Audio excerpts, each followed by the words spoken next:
ನೀವು ಹೂಡಿಕೆ ಮಾಡಿದ್ರೆ ನಿಮ್ಮ ಹಣ 100% ಸೇಫ್ ಆಗಿರುತ್ತೆ. ನಾವು ಹೂಡಿಕೆ ಮಾಡಿದ ಹಣದಿಂದ ಎಷ್ಟೇ ಇಂಟ್ರೆಸ್ಟ್ ಜನರೇಟ್ ಆದ್ರೂ ಕೂಡ ಆ ಇಂಟ್ರೆಸ್ಟ್ ಪ್ರತಿ 3 ತಿಂಗಳಿಗೆ ಒಂದ್ಸಲ ಅಂದ್ರೆ ಪ್ರತಿ ಕ್ವಾರ್ಟರ್ ನಿಮ್ಮ ಅಕೌಂಟ್ಗೆ ಬಂದು ಬೀಳುತ್ತೆ. ಅಂದ್ರೆ ವರ್ಷದಲ್ಲಿ 4 ಕ್ವಾರ್ಟರ್ ಇರುತ್ತೆ, 4 ಸಲ ನಿಮ್ಮ ಆ ಒಂದು ಬಡ್ಡಿ ಏನು ಜನರೇಟ್ ಆಗಿರುತ್ತೆ ನಿಮ್ಮ ಹೂಡಿಕೆ ಮಾಡಿರುವ ಹಣದಿಂದ ಅದು ನಿಮ್ಮ ಅಕೌಂಟ್ಗೆ ಬೀಳುತ್ತೆ. ಜೊತೆಲಿ 8% ರೇಟ್ ಆಫ್ ಇಂಟ್ರೆಸ್ಟ್ ಈ ಸ್ಕೀಮ್ ನಲ್ಲಿದೆ. ಹಾಗೆ ನಿಮ್ಮ ಅಸಲು ಅಮೌಂಟ್ ಏನಿರುತ್ತೆ ಆ ಅಮೌಂಟ್ 5 ವರ್ಷದ ನಂತರ ನಿಮಗೆ ಸಿಗುತ್ತೆ. ಸೊ ಖಂಡಿತವಾಗ್ಲೂ ಇದೊಂದು ಸೇಫ್ ಇನ್ವೆಸ್ಟ್ಮೆಂಟ್ ಪ್ಲಾನ್. ಆದ್ರೆ ಬಜೆಟ್ ಸಂದರ್ಭದಲ್ಲಿ ಒಂದಷ್ಟು ಚೇಂಜಸ್ ಆಗಿದೆ. ಸೊ ಈ ಸ್ಕೀಮ್ ಯಾವುದು, ಎಷ್ಟು ಹಣ ಹೂಡಿಕೆ ಮಾಡಿದ್ರೆ ಎಷ್ಟು ನಮಗೆ ಬಡ್ಡಿ ಸಿಗುತ್ತೆ, ಜೊತೆಲಿ ಏನೆಲ್ಲ ಒಂದಷ್ಟು ಬದಲಾವಣೆ ಆಗಿದೆ ಅನ್ನೋದನ್ನ ಈ ವಿಡಿಯೋದಲ್ಲಿ ನಾವು ತಿಳ್ಕೊಳ್ಳೋಣ. So friends, welcome to Freedom Money Kannada channel. ನಾನ್ ನಿಮ್ ಸೋನು.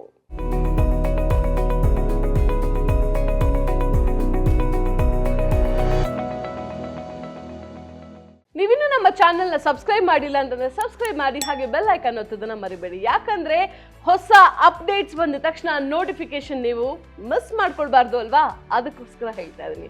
ಸೊ ಫ್ರೆಂಡ್ಸ್, ಈ ಒಂದು ಸ್ಕೀಮ್ ನ ಹೆಸರು ಬಂದು senior citizen saving scheme.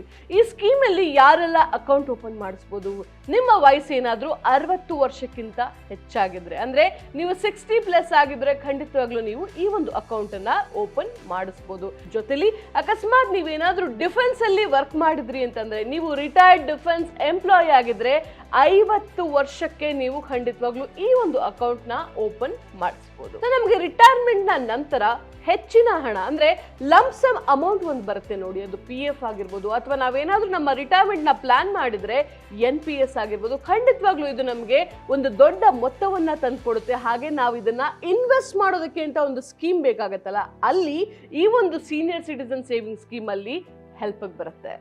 Retirement ನಂತರ ಲಂಪ್ಸಮ್ ಅಮೌಂಟ್ ಬರುತ್ತೆ ನೋಡಿ, ಅದನ್ನ ನಾವು ಇನ್ವೆಸ್ಟ್ ಮಾಡೋದಕ್ಕೆ ಇದೊಂದು ಸೇಫ್ ಪ್ಲಾನ್ ಅಂತ ಹೇಳ್ಬೋದು. 100% ಸೇಫ್. ಯಾಕಂದ್ರೆ ಆ ಹಣ ನಾವು ಮನೇಲಿ ಇಟ್ಕೊಂಡ್ರೆ ಖಂಡಿತವಾಗ್ಲೂ ಖರ್ಚಾಗೋಗುತ್ತೆ. ಬಟ್ ಆ ಒಂದು ಹಣದಿಂದ ಮತ್ತೆ ನಾವು ಹಣ ದುಡಿಯೋ ಸಾಧ್ಯತೆ ಇದೆ ಅಂತಂದ್ರೆ ಖಂಡಿತವಾಗ್ಲೂ ಅದೊಂದು ಬೆಸ್ಟ್ ಆಪ್ಷನ್ ಆಗಿರುತ್ತೆ. ಹಾಗೆ ಈ ಸ್ಕೀಮಲ್ಲಿ ಇನ್ವೆಸ್ಟ್ ಮಾಡೋದ್ರಿಂದ 8% ರೇಟ್ ಆಫ್ ಇಂಟ್ರೆಸ್ಟ್ ಸಿಗುತ್ತೆ. ಜೊತೆಲಿ ವರ್ಷಕ್ಕೆ 4 ಸಲ ಅಂದ್ರೆ ಪ್ರತಿ ಕ್ವಾರ್ಟರ್ಗೆ ಏನು ಒಂದು ಅಮೌಂಟ್ ನೀವು ಹೂಡಿಕೆ ಮಾಡಿರ್ತೀರಿ, ಆ ಹೂಡಿಕೆ ಮಾಡಿದ ಅಮೌಂಟ್ಗೆ ತಕ್ಕ ಹಾಗೆ ಏನು ಬಡ್ಡಿ ಜನರೇಟ್ ಆಗಿರುತ್ತೆ ಆ ಬಡ್ಡಿ ನೇರವಾಗಿ ನಿಮ್ಮ ಬ್ಯಾಂಕ್ನ ಅಕೌಂಟ್ಗೆ ಬಂದು ಬೀಳುತ್ತೆ.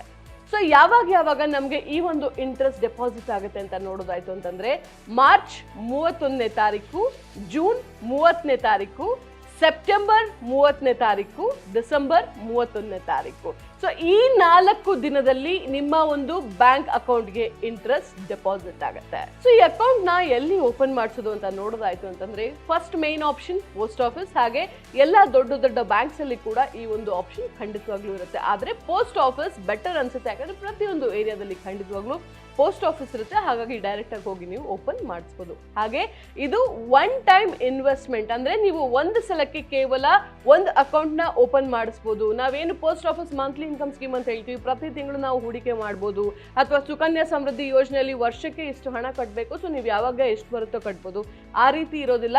ನಿಮ್ಮ ಹತ್ರ ಈಗ ಒಂದು 15 ಲಕ್ಷ ಇದೆ ಅಂತಂದ್ರೆ ಆ 15 ಲಕ್ಷನ ಒಂದು ಸಲ ಅಕೌಂಟ್ ಓಪನ್ ಮಾಡಿಸಿ ಕಟ್ಬಿಡ್ತೀರಾ. ಮತ್ತೆ ದುಡ್ಡು ಬಂದು ಕಟ್ಟಬೇಕು ಅಂದ್ರೆ ಮತ್ತೊಂದು ಅಕೌಂಟ್ ನ ಓಪನ್ ಮಾಡಿಸ್ಬೇಕು. ಸೊ ಇದು 1 ಟೈಮ್ ಇನ್ವೆಸ್ಟ್ಮೆಂಟ್ ಆಗಿರುತ್ತೆ. ನೀವು ಪ್ರತಿ ತಿಂಗಳು ಕಟ್ಟುವಂತಹ ಇನ್ವೆಸ್ಟ್ಮೆಂಟ್ ಇದಾಗಿರಲ್ಲ. ಹಾಗೆ ಇದರಲ್ಲಿ ವರ್ಷಕ್ಕೆ 4 ಸಲ ನಿಮ್ಗೆ ಬಡ್ಡಿ ಜನರೇಟ್ ಆಗುತ್ತೆ, ಇದನ್ನ ಮರಿಬೇಡಿ. ಸೊ ಈ ಅಕೌಂಟ್ ಓಪನ್ ಮಾಡಿಸ್ಬೇಕಾದ್ರೆ ಮಿನಿಮಮ್ ಹಾಗೂ ಮ್ಯಾಕ್ಸಿಮಮ್ ಲಿಮಿಟ್ ಇರುತ್ತೆ ಅಲ್ವಾ. ಅದು ಏನು, ಮಿನಿಮಮ್ ಬಂದು 1000 ರೂಪಾಯಿಂದ ನೀವು ಈ ಅಕೌಂಟ್ ನ ಓಪನ್ ಮಾಡಿಸ್ಬೋದು. ಹಾಗೆ ಮ್ಯಾಕ್ಸಿಮಮ್ ಮೊದಲು ಇದ್ದಿದ್ದು 15 ಲಕ್ಷ. ಆದ್ರೆ ಬಜೆಟ್ ಸಂದರ್ಭದಲ್ಲಿ ಲಿಮಿಟೇಷನ್ ಹೆಚ್ಚಿಸಿ 30 ಲಕ್ಷಕ್ಕೆ ಏರಿಕೆ ಮಾಡಲಾಗಿದೆ. ಸೊ ನಾವು ಎಷ್ಟು ಹಣವನ್ನ ಇನ್ವೆಸ್ಟ್ ಮಾಡಿದ್ರೆ ಎಷ್ಟು ಬಡ್ಡಿ ಜನರೇಟ್ ಆಗುತ್ತೆ ಅಂತ ನೋಡೋಣ ಅಲ್ವಾ. ಸೊ ಈಗ ಗೂಗಲ್ಗೆ ಹೋಗೋಣ. ಸೊ ಗೂಗಲ್ ಅಲ್ಲಿ ಸೀನಿಯರ್ ಸಿಟಿಜನ್ ಕ್ಯಾಲ್ಕುಲೇಟರ್ 2023 ಯಾವ ಸೈಟ್ ಬೇಕಾದ್ರೂ ನೀವು ಓಪನ್ ಮಾಡ್ಕೊಳ್ಬೋದು. ಇಲ್ಲಿ ನೋಡಿ ಕ್ಯಾಲ್ಕುಲೇಟರ್ ಅಂತಿದೆ. ಸೊ ಮೊದಲು ನಾವು 30 ಲಕ್ಷನೇ ತಗೊಳ್ಳೋಣ. 30 ಲಕ್ಷ ಇನ್ವೆಸ್ಟ್ ಮಾಡ್ತಾ ಇದ್ದೀವಿ. 5 ವರ್ಷ ಟೆನ್ಯೂರು. ನಾವು ಹಾಕುವಂತ ಹಣ ಇಲ್ಲಿ 5 ವರ್ಷದ ಲಾಕಿನ್ ಪೀರಿಯಡ್ ಇರುತ್ತೆ. ಅದಾದ ನಂತರ ನಮಗೆ ಸಿಗುತ್ತೆ. ಅಲ್ಲಿವರೆಗೂ ಪ್ರತಿ 3 ತಿಂಗಳಿಗೆ ಬಡ್ಡಿ ಜನರೇಟ್ ಆಗ್ತಿರುತ್ತೆ. ಸೊ ಟೆನ್ಯೂರ್ 5 ವರ್ಷ, ರೇಟ್ ಆಫ್ ಇಂಟ್ರೆಸ್ಟ್ 8%. ಸೊ ಇಲ್ಲಿ ಮೆಚುರಿಟಿ ಅಮೌಂಟ್ ನೀವು ನೋಡ್ಬೋದು 42 ಲಕ್ಷ ಇರುತ್ತೆ. ಹಾಗಾದ್ರೆ ನಮಗೆ ಎಷ್ಟು ಕ್ವಾರ್ಟರ್ಲಿ ರಿಸೀವಬಲ್ ಇಂಟ್ರೆಸ್ಟ್ ಬಂದು 60,000 ಆಗಿರುತ್ತೆ. ಟೋಟಲ್ ಇಂಟ್ರೆಸ್ಟ್ ಎಷ್ಟು ಸಿಗುತ್ತೆ? 12 ಲಕ್ಷ. ಅಂದ್ರೆ ನಾವು 30 ಲಕ್ಷ ಇಲ್ಲಿ ಆಲ್ಮೋಸ್ಟ್ ಇನ್ವೆಸ್ಟ್ ಮಾಡಿದೀವಿ. ಅದಕ್ಕೆ ಈ ಒಂದು 5 ವರ್ಷದಲ್ಲಿ 12 ಲಕ್ಷ ಬಡ್ಡಿ ಜನರೇಟ್ ಆಗಿದೆ. ಆ ಬಡ್ಡಿ 3 ತಿಂಗಳಿಗೆ ಒಂದ್ಸಲ 60,000 ನಮಗೆ ಸಿಗುತ್ತೆ. ಸೊ ಜಸ್ಟ್ ಇಮ್ಯಾಜಿನ್ ಮಾಡಿ, ಮನೇಲಿಟ್ರೆ ರಿಟೈರ್ಮೆಂಟ್ ಆದ ನಂತರ ಅಥವಾ ನಾವು ರಿಟೈರ್ಮೆಂಟ್ ಪ್ಲಾನಿಂಗ್ ಮಾಡ್ಕೊಂಡ ನಂತರನೂ ಆ ದುಡ್ಡು ಇಟ್ರೆ ನಮ್ಗೆ ಅದು ಜನರೇಟ್ ಆಗುತ್ತಾ? ಇಲ್ಲ. ಖಂಡಿತವಾಗ್ಲೂ ಈ ಸ್ಕೀಮ್ ಪ್ರತಿಯೊಬ್ಬರಿಗೂ ಬೆನಿಫಿಷಿಯಲ್ ಆಗುತ್ತೆ. ಸೊ 30 ಲಕ್ಷ ಬಹಳ ದೊಡ್ಡ ಮೊತ್ತ ಆಯ್ತು ಅನ್ಸಿದ್ರೆ ನನ್ನ ಹತ್ರ ಒಂದು 10 ಲಕ್ಷ ಇದೆ ಅಂದ್ರೆ ಎಷ್ಟು ಬರುತ್ತೆ? ಸೊ 10 ಲಕ್ಷಕ್ಕೆ ಚೆಕ್ ಮಾಡೋಣ. 10 ಲಕ್ಷ 5 ವರ್ಷ. ಸೊ 14 ಲಕ್ಷ ನಮಗೆ ಮೆಚುರಿಟಿ ಆದಮೇಲೆ ಸಿಗುತ್ತೆ.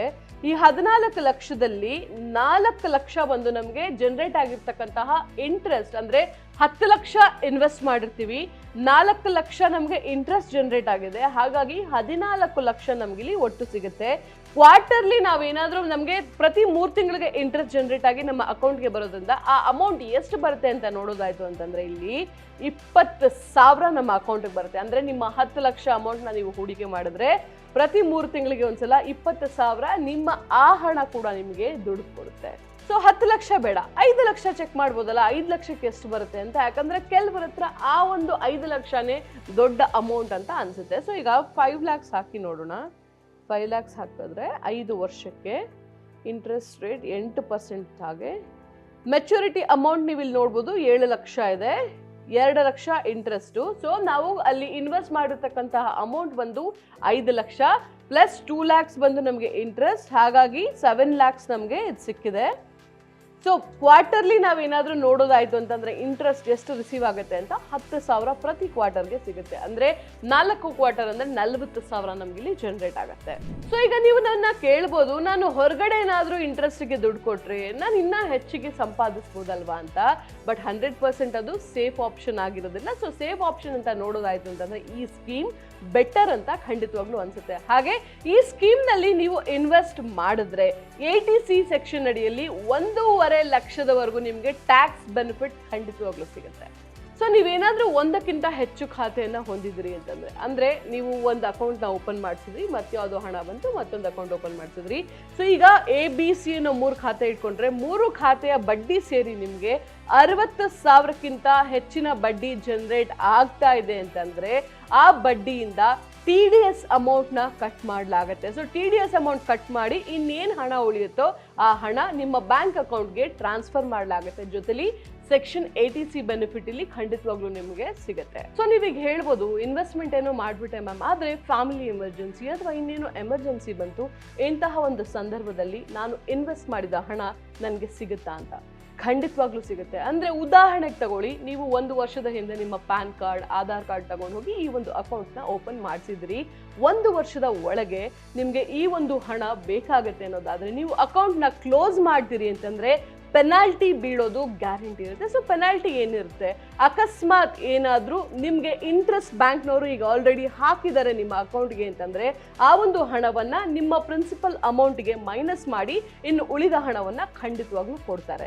ಇದೇ ರೀತಿ ಏನಾದರೂ ನೀವು 1 ವರ್ಷದ ಮೇಲೆ 2 ವರ್ಷದ ಒಳಗೆ ನಿಮ್ಮ ಈ ಅಕೌಂಟ್ನ ಕ್ಲೋಸ್ ಮಾಡುವಂತಹ ಪರಿಸ್ಥಿತಿ ಬಂತು ಅಂತಂದ್ರೆ ನೀವು 1.5% ಖಂಡಿತವಾಗ್ಲೂ ನಿಮ್ಮ ಅಸಲಿಂದ ಕಟ್ ಮಾಡಲಾಗುತ್ತೆ. ಸೊ ಉದಾಹರಣೆಗೆ ಏನಾದರೂ ನಾವು 10 ಲಕ್ಷ ಇನ್ವೆಸ್ಟ್ ಮಾಡಿದೀವಿ ಅಂತಂದ್ರೆ 10 ಲಕ್ಷ ಇಂಟು 1.5% ಬಂದು 15,000 ಹಣವನ್ನ ಮೈನಸ್ ಮಾಡಿಕೊಂಡು ಇನ್ನು ಉಳಿದ ಹಣವನ್ನ ಅವರು ನಿಮಗೆ ಕೊಡ್ತಾರೆ.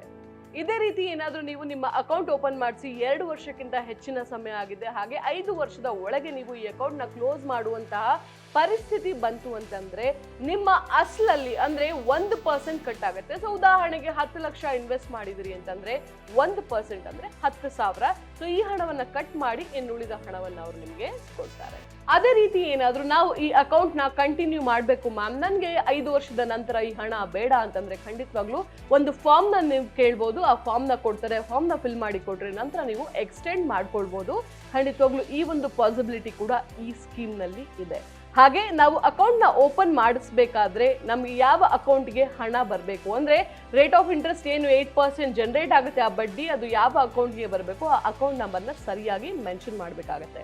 ಅಕಸ್ಮಾತ್ ನಾವು ಹೇಳ್ಬೋದು ಏನಾದರೂ ಈ ಒಂದು ಅಕೌಂಟ್ ಹೋಲ್ಡರ್ ವಿಧಿವಶವಾದರೆ ಯಾರಿಗೆ ಸಿಗುತ್ತೆ ದುಡ್ಡು ಅಂತ. ಸೊ ನಾಮಿನಿ ಯಾರು ಇರ್ತಾರೆ ಅವ್ರಿಗೆ ಕಂಪ್ಲೀಟ್ ಅಸಲಿನ ಅಮೌಂಟು ಹಾಗೆ ಬಡ್ಡಿ ಅಮೌಂಟ್ ಕೂಡ ಸಿಗುತ್ತೆ. ಅಕಸ್ಮಾತ್ ನೀವು ಹೋಗಿ ಅಲ್ಲಿ ಈ ಒಂದು ಅಕೌಂಟ್ನ ಕ್ಲೋಸ್ ಮಾಡೋದಕ್ಕೆ ನನಗೆ ಇಷ್ಟ ಇಲ್ಲ, ಆದರೆ ಅವರು ತೀರ್ ಹೋಗಿದ್ದಾರೆ, ನಾನು ಕಂಟಿನ್ಯೂ ಮಾಡ್ಬೇಕಂತ ಇದ್ದೀನಿ ಅಂತಂದರೆ ಖಂಡಿತವಾಗ್ಲೂ ಅಕೌಂಟ್ನ ಕ್ಲೋಸ್ ಮಾಡಿಸಲ್ಲ. ಬಟ್ ಅಲ್ಲಿ ಏನು 8% ರೇಟ್ ಆಫ್ ಇಂಟ್ರೆಸ್ಟ್ ಜನರೇಟ್ ಮಾಡಿ ಆ ಬಡ್ಡಿ ಕೊಡ್ತಾ ಇದ್ರು, ಆ ಒಂದು ಬಡ್ಡಿ ನಿಮಗೆ ಕೊಡಲ್ಲ. ಅವರು ಸೇವಿಂಗ್ಸ್ ಅಕೌಂಟಲ್ಲಿ ಹಣವನ್ನ ಇಟ್ಟರೆ ಏನು ಒಂದು ಅಮೌಂಟ್ನ ಕೊಡ್ತಾ ಇದ್ರು ಆ ಒಂದು ಬಡ್ಡಿ ನಿಮಗೆ ಖಂಡಿತವಾಗ್ಲೂ ಇಲ್ಲಿ ಕೊಡ್ತಾರೆ. ಸೊ ಈ ವಿಡಿಯೋನ ನೋಡ್ತಿರ್ತಕ್ಕಂಥ ವ್ಯೂವರ್ಸ್ ಬಹುಶಃ ಮಿಡ್ ಏಜ್ ಅಲ್ಲಿ ಇರ್ಬೋದು, ನೀವು ಯೋಚನೆ ಮಾಡ್ತಿರ್ಬೋದು ನಮ್ಗೆ ಯಾಕ್ರಿ ಆಫ್ಟರ್ 60 ಇದೆಲ್ಲ ಅಂತ. ಖಂಡಿತವಾಗ್ಲೂ ಇದು ನಮಗೂ ಬೆನಿಫಿಷಿಯಲ್. ಯಾಕೆ ಅಂತಂದ್ರೆ ನಾವು ಇನ್ವೆಸ್ಟ್ಮೆಂಟ್ನ ಹುಡುಕ್ತಾ ಇರ್ತೀವಿ ಅಲ್ವಾ. ಸೊ ನಾವು ನಮ್ಮ ರಿಟೈರ್ಮೆಂಟ್ ಪ್ಲಾನಿಂಗ್ ಮಾಡ್ತಾ ಇದ್ರೆ ಅಂದ್ರೆ 50 ವರ್ಷ ಆದ್ಮೇಲೆ 60 ವರ್ಷ ಆದ್ಮೇಲೆ ನಮ್ಮ ಕೈಲಿ ಕೆಲಸ ಮಾಡಕ್ ಆಗುತ್ತೋ ಇಲ್ವೋ, ನಮ್ಮ ಲೈಫ್ ಹೇಗಿರುತ್ತೆ ನಮಗೆ ಗೊತ್ತಿರೋದಿಲ್ಲ. ಸೊ ಇಂತಹ ಪರಿಸ್ಥಿತಿಲಿ ಯಾರ ಮುಂದೆನೂ ಕೈ ಒಡ್ಬಾರ್ದು, ಯಾರ ಮುಂದೆನೂ ತಲೆ ತಗ್ಗಿಸ್ಬಾರ್ದು ಅಂತಂದ್ರೆ ನಮ್ಮ ರಿಟೈರ್ಡ್ ಲೈಫ್ನ ನಾವು ಪ್ಲಾನ್ ಮಾಡಿರ್ಬೇಕು. ಸೊ ಈಗ ಏನ್ ಮಾಡ್ಬೋದು, NPS ಅಲ್ಲಿ ಇನ್ವೆಸ್ಟ್ ಮಾಡ್ಬೋದು. ಉದಾಹರಣೆಗೆ ಪ್ರತಿ ತಿಂಗಳು ನೀವೇನಾದ್ರೂ 5,000 ಈ ಒಂದು ಇನ್ವೆಸ್ಟ್ಮೆಂಟ್ ಸ್ಕೀಮ್ ಅಲ್ಲಿ ಇನ್ವೆಸ್ಟ್ ಮಾಡಿದ್ರೆ ನಿಮ್ಮ ವಯಸ್ಸಿಗ 30 ಆಗಿತ್ತು ಅಂತಂದ್ರೆ 30 ವರ್ಷದವರೆಗೂ ನೀವು ಏನು ಆ ಒಂದು ಅಮೌಂಟ್ ನ ಇನ್ವೆಸ್ಟ್ ಮಾಡಿರ್ತೀರಿ, ಖಂಡಿತವಾಗ್ಲೂ ಆ ಒಂದು ಲಂಸಮ್ ಅಮೌಂಟ್ ಏನ್ ಬರುತ್ತೆ ನಿಮ್ಗೆ, ಆ ಅಮೌಂಟ್ ನ ತಗೊಂಡು ನೀವು ಈ ಸ್ಕೀಮ್ ಅಲ್ಲಿ ಇನ್ವೆಸ್ಟ್ ಮಾಡಿ ಖಂಡಿತವಾಗ್ಲೂ ನಿಮ್ಮ ರಿಟೈರ್ಡ್ ಲೈಫ್ ನ ಎಂಜಾಯ್ ಮಾಡ್ಬೋದು. ಸೊ ಇದೇ ರೀತಿ ನಿಮಗೆ ಬೇರೆ ಯಾವುದೇ ಮಾಹಿತಿ ಬೇಕು ಅಂತಂದ್ರೂ ಖಂಡಿತವಾಗ್ಲೂ ನಮ್ಮ ಫ್ರೀಡಮ್ ಆಪ್ ನ ಡೌನ್ಲೋಡ್ ಮಾಡ್ಕೊಳ್ಳಿ. ಇದರಲ್ಲಿ 1000ಕ್ಕಿಂತ ಹೆಚ್ಚು ಕೋರ್ಸ್ ಇದೆ. ಖಂಡಿತವಾಗ್ಲೂ ಇದು ನಿಮ್ಮ ಜೀವನ ದಿಕ್ಕನ್ನ ಬದಲಾಯಿಸುತ್ತೆ. ಯಾಕೆ, ಬಿಸ್ನೆಸ್ ಪ್ರತಿಯೊಬ್ಬರ ಲೈಫಲ್ಲಿ ಮುಖ್ಯ.